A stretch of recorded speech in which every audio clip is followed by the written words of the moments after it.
തൊടുപുഴയിൽ വ്യവസായിയായിട്ടുള്ള ബിജു ജോസഫിനെ തട്ടിക്കൊണ്ടുപോയി കൊന്ന് മാൻഹോളിൽ തള്ളിയത് നമ്മളെല്ലാവരെയും ഞെട്ടിച്ച വാർത്തയാണ്. അതിന്റെ കൂടുതൽ വിവരങ്ങൾ പുറത്തു വന്നു. തലയോട്ടിക്കേറ്റ ക്ഷതമാണ് മരണത്തിനുള്ള കാരണമെന്നാണ് പ്രാഥമിക പോസ്റ്റ്മോർട്ടം റിപ്പോർട്ട്. മാത്രമല്ല, ബിജുവിന്റെ വലതു കൈത്തണ്ടയിലുള്ള മുറിവ്, അതിൽ കൂടുതൽ അന്വേഷണം വേണമെന്നുള്ള നിലപാടും പോലീസിനുണ്ട്. കൊല്ലപ്പെട്ട ബിജുവും ജോമോനും തമ്മിലുള്ള സാമ്പത്തിക തർക്കമാണ് ഈ മുഴുവൻ ക്രൂരകൃത്യത്തിലേക്കും കാര്യങ്ങൾ എത്തിച്ചത്. ഇവർ തമ്മിലുള്ള തർക്കം പരിഹരിക്കാൻ വ്യവസ്ഥയുണ്ടാക്കിയതാണ്. പക്ഷേ ആ കരാർ കൃത്യമായി പാലിക്കപ്പെടാതെ വന്നപ്പോൾ കൊട്ടേഷൻ നൽകുകയായിരുന്നുവെന്ന് പോലീസ് പറയുന്നു.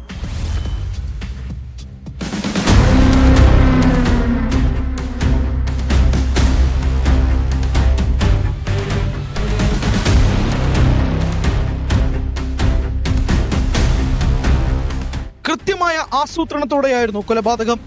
കൊല്ലപ്പെട്ട ബിജുവും കൊട്ടേഷൻ നൽകിയ ജോമോനും ബിസിനസ് പങ്കാളികളായിരുന്നു. ഇരുവരും തമ്മിലുള്ള സാമ്പത്തിക തർക്കമാണ് കൊലപാതകത്തിന് കാരണമായത്. തർക്കത്തെ തുടർന്ന് പോലീസിന്റെ മധ്യസ്ഥതയിൽ ഇരുവരും തമ്മിൽ പണം കൈമാറ്റം സംബന്ധിച്ച് കരാറിൽ ഏർപ്പെട്ടിരുന്നു. ഇത് പാലിക്കാത്തതിനെ തുടർന്ന് കൊട്ടേഷൻ സംഘത്തിന്റെ സഹായം തേടിയെന്നാണ് ജോമോൻ നൽകിയ മൊഴി. മുഹമ്മദ് അസ്ലം, ജോമിൻ എന്നീ പ്രതികളെ സംഭവ സ്ഥലത്തെത്തിച്ച് തെളിവെടുത്തു.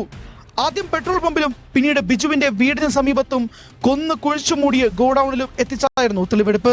തട്ടിക്കൊണ്ടുപോയ ഇടത്തു നിന്ന് ബിജുവിന്റെ ചെരുപ്പും പെപ്പർ സ്പ്രേയും ഗോഡൌണിൽ നിന്ന് മൃതദേഹം മറവ് ചെയ്യാൻ ഉപയോഗിച്ച ആയുധങ്ങളും കണ്ടെടുത്തു.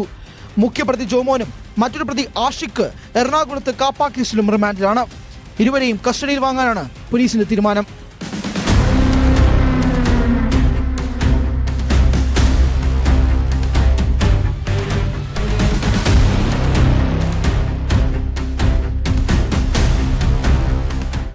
മർദ്ദനത്തിന് ഇരയായ ശേഷമാണ് ബിജു കൊല്ലപ്പെടുന്നത്. മുഖത്തും തലയിലും മർദ്ദനമേറ്റ പാടുകളുണ്ട്. കൈകൾ ബന്ധിച്ചിരുന്നു. കൊലപ്പെടുത്തിയ ശേഷം ചെത്തിമറ്റത്തെ ഗോഡൌണിന് സമീപം 5 അടിയോളം താഴ്ചയുള്ള മാൻഹോളിൽ ഇറങ്ങി 3 അടിയോളം കുഴിയെടുത്ത് അതിനുള്ളിൽ മൃതദേഹം തള്ളിക്കയറ്റുകയായിരുന്നു. മാൻഹോൾ പൊളിച്ചാണ് മൃതദേഹം പുറത്തെടുത്തത്. ബിജു ജോസഫിന്റെ മരണം തലച്ചോറിലേറ്റ ക്ഷതം മൂലമെന്നാണ് പോസ്റ്റ്മോർട്ടം പ്രാഥമിക റിപ്പോർട്ട്. ആന്തരിക രക്തസ്രാവം ഉണ്ടായെന്നും ഇതും മരണത്തിലേക്ക് നയിച്ചെന്നും റിപ്പോർട്ടിൽ പറയുന്നു. വലത് കൈയിലെ മുറിവ് സംബന്ധിച്ച് കൂടുതൽ അന്വേഷണം വേണമെന്ന നിലപാടിലാണ് പോലീസ്. ബിജുവിനെ കൊലപ്പെടുത്തണം എന്ന ഉദ്ദേശത്തോടെയാണ് ജോമോൻ കൊട്ടേഷൻ നൽകിയതെന്നും ഇടുക്കി SP പറഞ്ഞു. പോസ്റ്റ്മോർട്ടം ഇടുക്കി മെഡിക്കൽ കോളേജ് കഴിഞ്ഞാണ് പ്രാഥമിക നിഗമനമായിട്ട് മനസ്സിലാവുന്നത് ബ്രെയിനേറ്റ് ഡാമേജാണ് മരണകാരണമെന്നാണ്. കൂടാതെ നെക്കിലും റിബ്സിലും ഫ്രാക്ചറിലായിട്ട് മനസ്സിലായിട്ടുണ്ട്. ശരീരത്തിലും മറ്റ് കൈകളിലൊക്കെ പരിക്കുകളായിട്ട് മനസ്സിലായിട്ടുണ്ട്. അതിനെപ്പറ്റി കൂടുതൽ അന്വേഷണം നടത്തുകയാണ്. അതിനുശേഷം ആ നടപടി സ്വീകരിച്ചിട്ടുണ്ട്.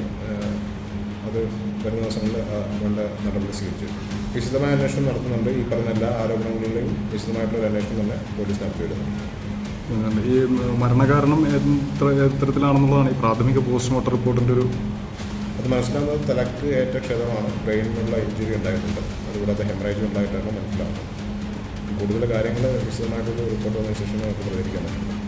ഇടുക്കി മെഡിക്കൽ കോളേജിലെ പോസ്റ്റ്മോർട്ടത്തിന് ശേഷം ബിജുവിന്റെ മൃതദേഹം ബന്ധുക്കൾക്ക് വിട്ടു നൽകി. ബിജുവിന്റെ നീക്കങ്ങൾ നിരീക്ഷിച്ച് 3 ദിവസത്തെ ആസൂത്രണത്തിനൊടുവിലാണ് പ്രതികൾ കൊലപാതകം നടത്തിയത്. 19 രാത്രി ബിജുവിനെ തട്ടിക്കൊണ്ടുപോകാൻ ശ്രമിച്ചെങ്കിലും പാളിയതോടെ പിറ്റേന്നാണ് കൃത്യം നടപ്പിലാക്കിയത്. കൊല്ലപ്പെട്ട ബിജുവിനും കുടുംബത്തിനും നേരെ മുൻപും ഭീഷണി ഉണ്ടായിരുന്നുവെന്നാണ് സൂചന. ജോമോൻ ബിജുവിന്റെ ഭാര്യയെ ഫോണിലൂടെ ഭീഷണിപ്പെടുത്തിയിരുന്നു. കൊലപാതകത്തിൽ ജോമോന്റെ ഡ്രൈവർക്ക് പങ്കുണ്ടെന്നും ആരോപണമുണ്ട്. കൊട്ടേഷൻ സംഘത്തെ ജോമോന് പരിചയപ്പെടുത്തിയത് ജോമിനാണ്. കണ്ണൂരിൽ നിന്നുള്ള ആംബുലൻസ് ഡ്രൈവറാണ് ജോമിൻ. കാപ്പ കേസിൽ പിടിയിലായ ആഷിഖ് നൽകിയ മൊഴിയാണ് കൊലപാതകത്തിന്റെ ചുരുളഴിച്ചത്. കയ്യിലുണ്ടായിരുന്ന പണം നൽകിയത് ജോമോനാണെന്ന് പറഞ്ഞപ്പോൾ അത് എന്തിനു നൽകിയെന്ന അന്വേഷണവും വഴിത്തിരിവായി. ബിജുവിനെ തട്ടിക്കൊണ്ടുപോകാൻ ഉപയോഗിച്ച വാനും ബിജുവിന്റെ ഇരുചക്ര വാഹനവും ഇനി കണ്ടെത്തേണ്ടതുണ്ട്. ഇതിനായി പോലീസ് അന്വേഷണം ഊർജിതമായി തുടരുകയാണ്.